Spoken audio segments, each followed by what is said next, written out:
In 1969, a Scottish businessman spent several weeks travelling around the island resorts of the South Pacific and the Caribbean, and he came home with an idea for a restaurant.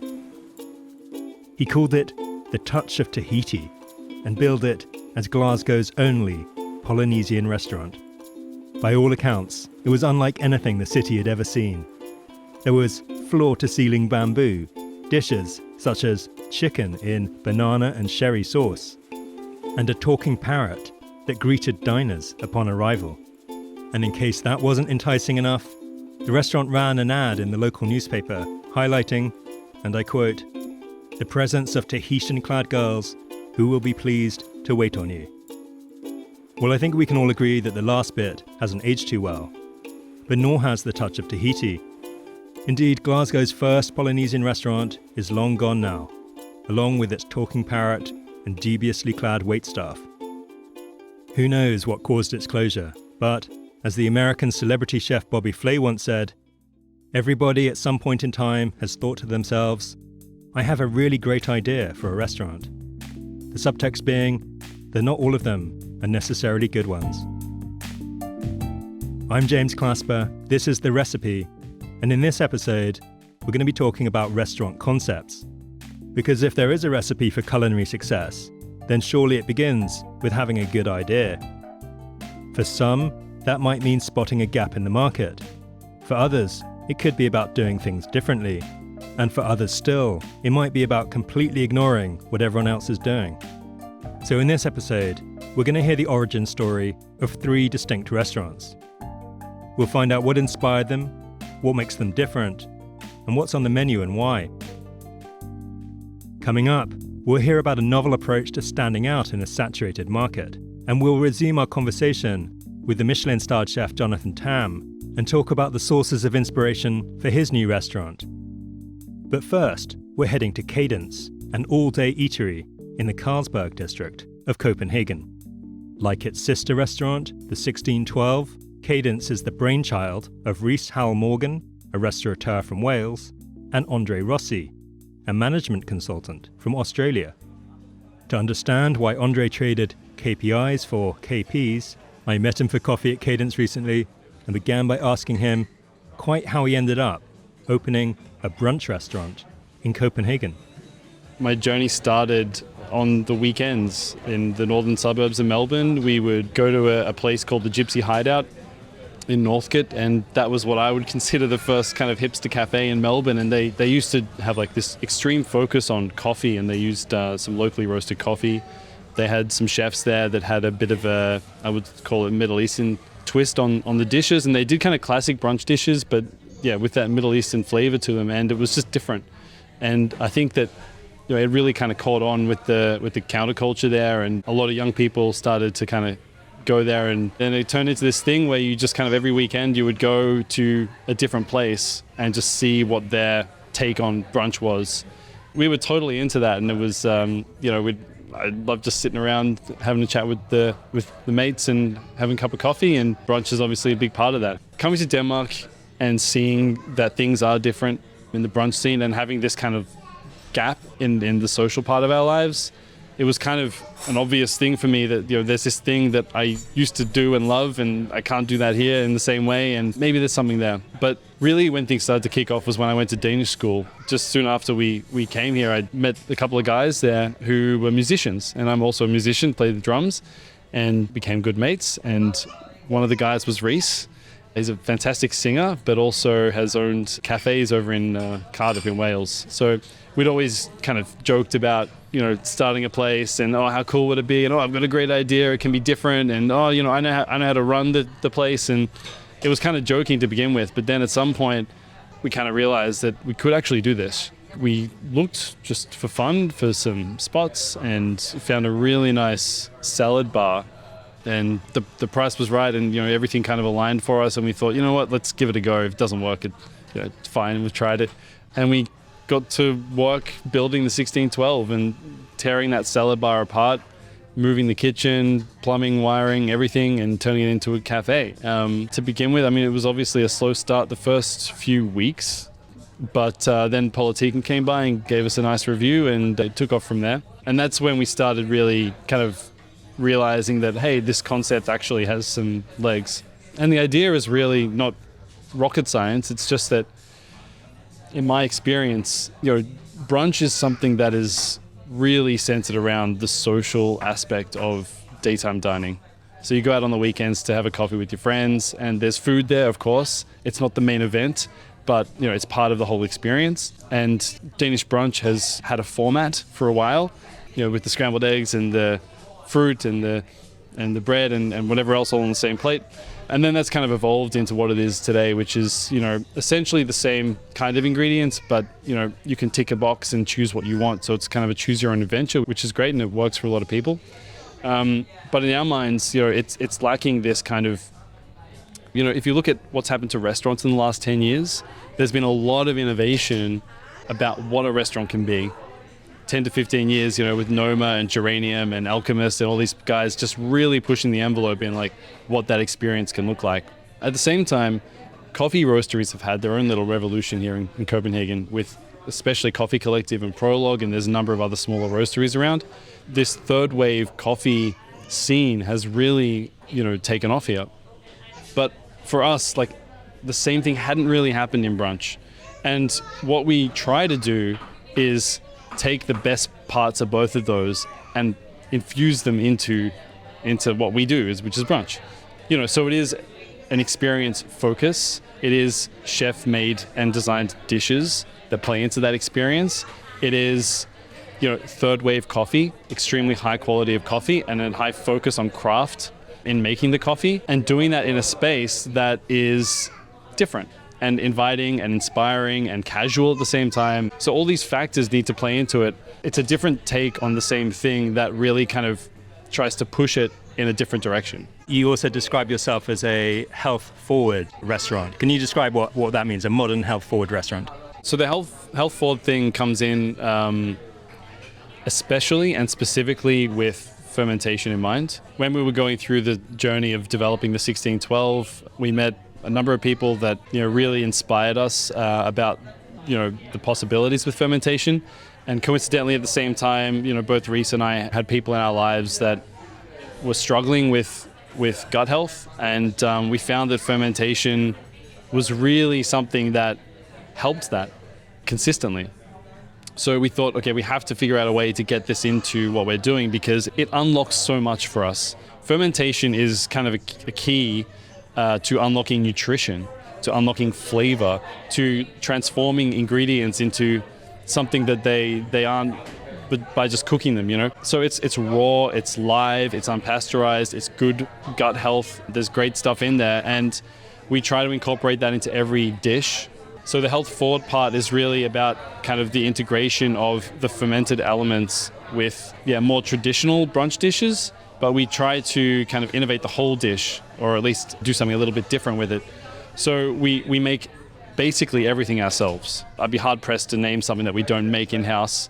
We want to control, in a lot of ways, what goes into the dishes, because the purity of the ingredients, like the sourcing, where it comes from, and how the fermentation plays into that is hugely important to us, because, like I said, with unlocking flavor, if you mask that with something else that's unnatural or that you can't control, it kind of messes up the whole balance of the dish. So we want people to be able to come here and have something that benefits them health-wise.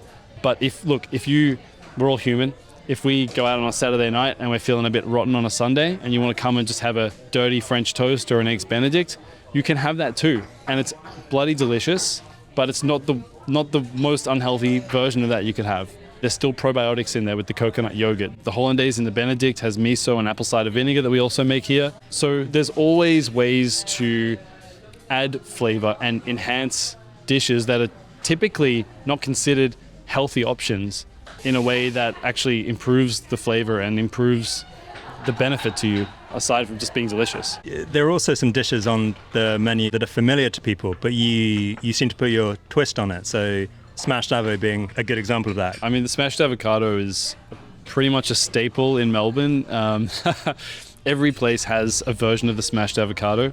So we knew that we had to have something like that on the dish. There's a lot of fattiness in the avocado and the egg, and we wanted to cut through that somehow in a different way. And the acidity is where we felt that there was an opportunity to do something. So we developed a kind of fermented hot sauce. It's a tomato hot sauce that we ferment, and that goes onto the bread. And the avocado has apple cider vinegar that we make here as well. And then we put some goat's cheese for a bit more fat, and it also has a really nice flavor to it. But on top, we decided to put a turmeric egg. So it's an egg that's cooked at 63 degrees, so it's got a very kind of nice gooey consistency, and then it's pickled in a brine of turmeric and some other secret ingredients. So there's something in all the layers of that dish that have fermented elements in it, and I think for us it's a really well balanced dish because the acidity really cuts through in an interesting way. It's not just throwing some lemon juice on avocado and calling it a day. Every time I come in here, I feel I'm transported away from Copenhagen. I mean, was it rooted in your experience back in Melbourne? Were you trying to kind of replicate that, or were there other influences that came into play in how you create this vibe? And what are the sort of things that you've done here to create this vibe? It's about balancing a restaurant-style experience with the nature of brunch, which is extremely casual. It's extremely social. It can't be too formal. It can't be too strict, in how you do things and where you sit. So we looked at creating zones in the restaurant. We have casual seating, we have more formal seating. It's all open though, so it's like part of one space, and it's kind of more of like an intuitive design, so people will just intuitively know where they want to sit based on how they're feeling. I want to feel like I can just come here and have a chat with my mates, not feel pressured to do or be or feel anything, just enjoy my time and then leave. And that's kind of what we're here for. I always think of myself as an outsider, right, to the industry. But at the same time, I think of myself as the apex customer in a lot of ways, right? Because, all I'm chasing is that experience. I'd be happy coming here every day, sitting down, just having a coffee. And if I feel comfortable in the space, I've accomplished what I came here for, in some ways. So in terms of the style inspiration, of course, there's a lot of inspiration from cafes back in Melbourne. We wanted a lot of greenery. We wanted a lot of light, obviously. We've got huge windows here. The vibe also, like how the staff are, how do you create a restaurant experience that's also super casual? And how do you make people feel really comfortable, but also like they're taken care of by a professional? And so we have this term that we use called casually awesome, which is, this way of saying we do things to the highest standard that we can, but we do it in a way that makes it seem like we don't really know that we're doing that. It's very casual, it's very aloof in some ways, but we really focus on what parts of the experience matter and what parts we can kind of disarm people, and balancing those is what we've spent a lot of time thinking about. I'm really interested by two things you just said. One, you reminded me that you're an outsider to the industry, and two, you said you're kind of like the apex customer. So are there benefits to being an outsider working in the industry? Are there challenges as well? How does it sit with you kind of coming into the industry without years and years of experience, but yet with years of experience in management consulting and in thinking about branding and in thinking about identity and obviously thinking about what is a great customer experience? How do you kind of see those two kind of competing elements to your background? Yeah, good question. I think a big part of it is Reese. Him and I play off each other really well in the sense that he has industry experience and he has done this before. So operationally, we split things, based on our strengths. From my perspective, it's got its advantages, obviously not being from the industry and seeing things as an outsider has really allowed me to see that there's an opportunity here to bring something new to the market. So it's allowed me to kind of be more objective about how we do things and doing something really different without really trying to do something different. It's just doing what I know in some ways, or like trying to do something that I'm chasing after, that I'm missing in my life. So I really see it as solving a personal problem in a lot of ways. It's also allowed me to kind of bring myself out of the complexities of opening and running a restaurant and really focus in on, okay, what's the brand, what is the concepts behind it that people can really engage with, and the emotional side of it. How do all these things fit together? How does the menu reflect that? How does the whole package work together? What as the outsider coming into the industry, has surprised you the most, or what have you found the most interesting or challenging about the industry that you just didn't know, even just as a customer who spent a lot of time in restaurants? One thing that I'm really focusing on now and realizing a lot is that this is a people business. It's just about people. It's about obviously creating an amazing guest experience. Every individual that walks through the door needs to feel like this is for them. But also on the other side, staff are by far the biggest asset of any restaurant and any business really in a lot of ways. But it's really opened my eyes to the fact that if you find the right people and you give them the right environment and give them the right incentives and help them kind of be the best version of themselves, they will give you back tenfold what you put in, right? So it's really opened my eyes to the value of people. That was André Rossi, one of the co-founders of the Copenhagen restaurants Cadence and the 1612. And if you want to hear more about their philosophy of casual awesomeness, then head over to our website, superbexperience.com, where you'll find an interview with Cadence's general manager, Eva Janowska, the latest in our profile series, The Specials. Now, while André knew exactly what kind of restaurant he wanted to open, our next guest has a very different kind of story to tell. In the previous episode, we met Jonathan Tam, who decided to launch his own restaurant in early 2021, following the closure of Relais, the Michelin-starred restaurant that he'd worked at for 10 years. If we didn't spend much time talking about what was going to be on the menu at Yertak, well, there was a good reason for that. You see, Jonathan hadn't decided what kind of food he wanted to serve, or at least, he wasn't yet willing to put a label on it. But that's not to say there weren't several factors pushing or pulling him in various directions, and you'll hear Jonathan talking about them in a second or two.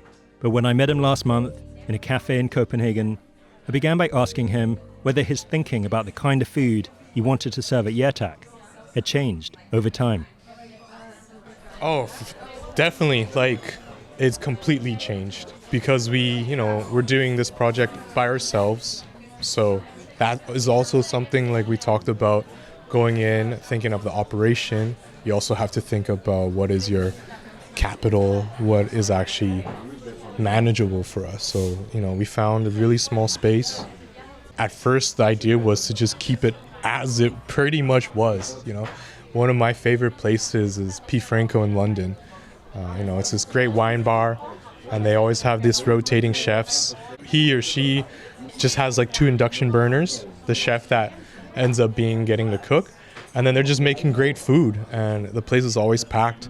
And that was kind of my mindset going into this project, was I was just imagining me keeping everything as is, just a place for me to cook, and maybe if we're successful in a few years, we'll get to turn it into a restaurant we imagine that it could become.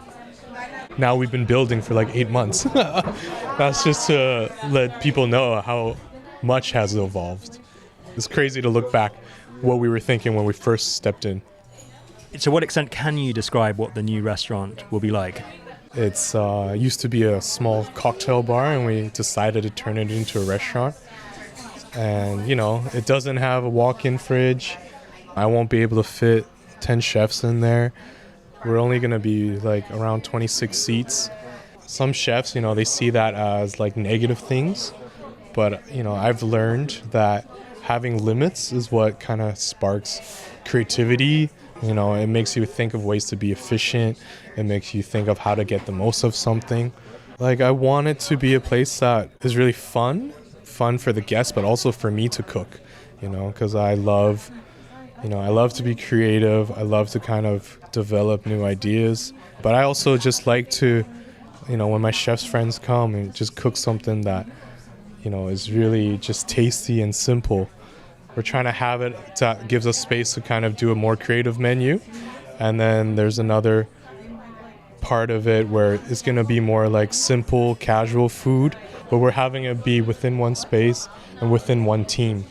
The actual menu and the cuisine, that's still a thing I'm kind of leaving until my team and myself is in the kitchen. That's just the way I am as a chef. I'm not the type that sits down and kind of draws out a dish and has these kind of composed things and then act on it. I'm really what is in my hands now, what am I feeling like, and build it from there. And I know it sounds kind of crazy, but it's a personal project, and I'm still kind of figuring out who I am as a chef, and I want to create a space that allow me for that. Now, of course, this summer you got to go to the US and do a residency at Stone Barns. Remind me what that is, and remind me how it came about and what you did with it. Blue Hill Stone Barns. So yeah, it's Dan Barber's restaurant, just outside New York in the Hudson Valley. And it's one of those really magical places. It's like every chef's dream, because they have their own farm and agriculture center, and tied with it there's things from raising their own livestock to having an arts and ecology department. There's a fermentation and preserving lab, and then you have one of the world's best restaurants with an amazing team. But they had to pivot, so they came up with this chef residency program where it was inviting chefs to take over the property, the team, everyone there for a month, each chef, and kind of use it as a way to tell their own story, to tell their own cuisine. I was given that opportunity.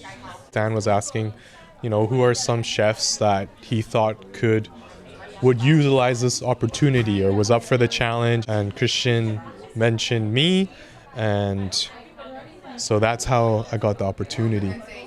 Tell me about the culinary side of your residency. What did you explore and why? The theme for season 2 was what do Americans eat? That was the overall theme, but before I was pitched that, Dan was like, he was just like, so what's your deal? What's your story? And the first instinct was like, okay, like Relay, Blue Hill really shares the same philosophies, but then I just saw it as a chance to really do something new. I've been looking more and more, trying to connect with my culture, with my background. I'm Cantonese, and my parents were born and raised in Vietnam. Chinese and Vietnamese cuisine was what I grew up with, and being away from it, I really missed it. And as I kind of evolved as a chef, I realized how special the techniques and the flavors, and I found myself gravitating more interest in what a chef in Chengdu or in Hong Kong was doing more and more, when I was always just so excited about these kind of pioneers within Europe or North America. The whole layout of the residency was kind of to use all these great developments I had at Blue Hill and all these kind of labs and resources and kind of go into new territory. So I think, they're putting themselves out there each month, kind of following some chef's lead, redefining the kitchen, redefining the cuisine, changing the way they work. So I thought, okay, I have to step up to the challenge. So then I wanted to use it to kind of focus on Chinese cuisine. What kind of triggered that desire to explore your heritage? I have a family, and I have a 10-year-old daughter, and my upbringing was very important to me, how my parents showed me the traditions and the culture of Chinese, and I thought that it was going to be easy for me to kind of implement it or share it with my daughter. But I've been away, from home for so long, just kind of even getting Cantonese, the language, I was having a tough time. And as I was trying to do that, I was kind of realizing how disconnected I was. And growing up in Edmonton, it's a pretty blue-collar city, and I was always trying to look outside my Chinese background to kind of fit in, or even with my cooking career, it's I went to culinary school, so it was French-based, and I was always excited to go to Spain, or I end up here in the Nordics in Copenhagen. So it was always just looking away from that. And as I got older, and in this moment, I'm kind of wanting to get back to it. And I think for me, I can't just read into these traditions or these cultural stories, like that's not the way I function. I'm about food. So the next chapter for me just felt like if I wanted to kind of find a way to connect with my culture, to share with my daughter, I needed to be my everyday. What are the dots then that connect the Stone Barns residency and your exploration of Cantonese, Chinese cooking to Yertak? To what extent will it be there?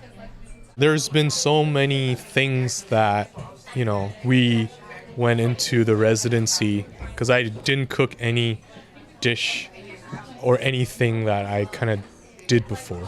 We went in there with 20, 30 experiments that I thought related to my philosophy, but of course related to Stone Barns' philosophy from all their, from their seed program to their way of good farming. They have like fresh milled flour. They work with only 100% whole wheat. All these amazing, amazing things.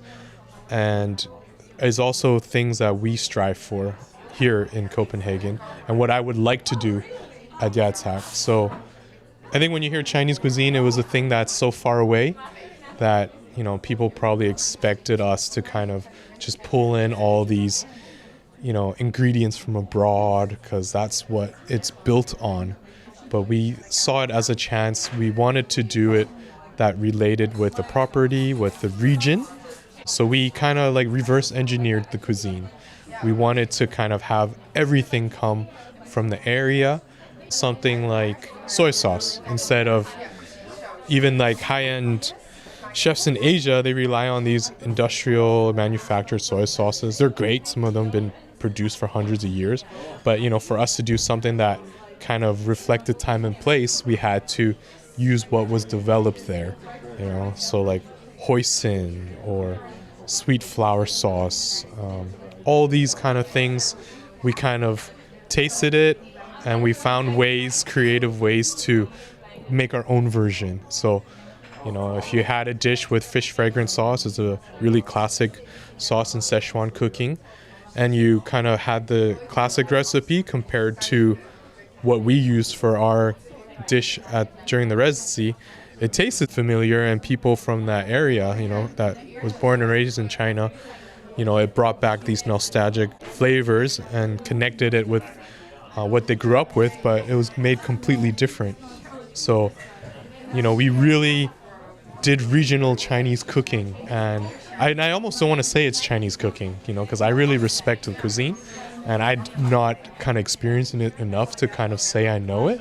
But we were using it to explore, and I felt like we developed something of our own, and that's what I hope to do here at Yertak. So there is a huge kind of this exploring, and what I figured out and what we turned like Hudson Valley and connected with Chinese cooking is having me come back to the Nordic region and seeing in a completely different way, where even though I worked at the greatest restaurants here, I was running a kitchen, we had our own farm.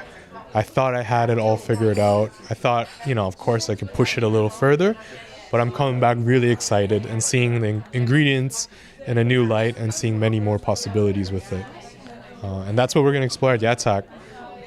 But it's not just going to be focused on Chinese, like that's what I'm going through right now. But with Yertak, I hope there isn't going to be a title or a specific culture or cuisine linked to what we're doing. I really want, when people come, that they feel that it's just something they experience there. And it's probably going to take some years till we get to that point. But to kind of put words on kind of summing up the cuisine, like I still can't do that. And I think that's exciting, I think that's what makes a place special. I guess that is just my approach. That was Jonathan Tam of restaurant Yertak in Copenhagen. Now, it's a question as old as the hills. How do you stand out in a crowded marketplace?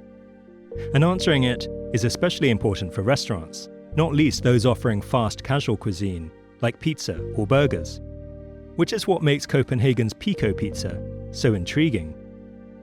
Founded by Rasmus Christensen and Lars Hulbu in 2019, Pico makes smaller versions of its organic sourdough pizzas so that diners can try different flavors.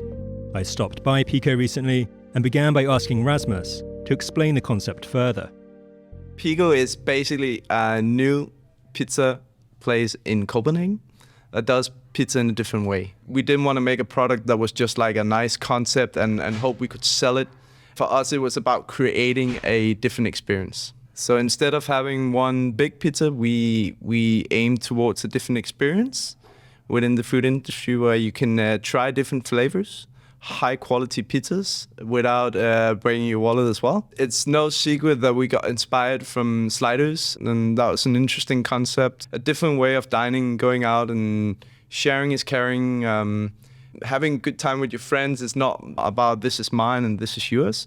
So we're looking into that concept and then figuring out like, let's try with pizzas. Lars, he spent quite a lot of time in the kitchen trying to find different recipes and see if we could come up with a product that we think was also good in quality-wise, because that was very important to us. He made the sweet cheeses, which is 4 different kind of cheese in one little pizza that is our best-selling pizza with a little sprinkle of lemon pepper on top. It's still our best-selling pizza and it's very popular. As you might have guessed from Rasmus's description of sweet cheeses, at Pico, the pizzas have clever names inspired by their toppings. Like Legend of the Fall, which comes with mushrooms, and butternut squash puree, or Rosemary's Bacon, whose toppings include smoked bacon, deep-fried capers, and fresh rosemary. So when co-founder Lars joined us, I asked him to explain the menu. Our menu consists of 9 pizzas. We have 8 that are main pizzas, and then we have 1 seasonal pizza. But the general dogmas for Pico was kind of rooted in our name, Pizza Copenhagen. And it's very much a question of trying to represent the multi-ethnicity of the kitchen scene in Copenhagen. We have moved a bit since then, but this is where we started. We had an Asian-inspired pizza that was a banh mi. We've had stuff with kimchi, which was great and was fun, it was interesting. But we also just found out that it didn't work on pizzas in the long run, for various reasons. One thing was, let's call it accessibility from the guests' point of view, but also from a production point of view. It can also go too weird. And I think there's a fine line between keeping something fresh and new and interesting, but you also need to keep it delicious, because that is just what it's all about. We would like to try to do something just a tad differently without trying to invent the new pizza, because, I mean, it's hard changing perfect, at least if you do it right. Sometimes the creation of pizza can be a bit conservative, which is fine, but it's also good to, take a peek out of the box, sometimes at least. First of all, it sounds like a lot of fun, but I'm also sure that there's a process to it all. So tell me, how do you approach menu development at Pico? The creative process is fail forward. I cannot count how many bad pizzas I've made. I won't say too many, because they're the whole reason that the good ones are there. I like the idea of deconstructing other dishes or deconstructing other flavor structures that you can then present in a different way. And I'm not inventing anything here. I'm just doing what everybody else is doing. But I think it's interesting.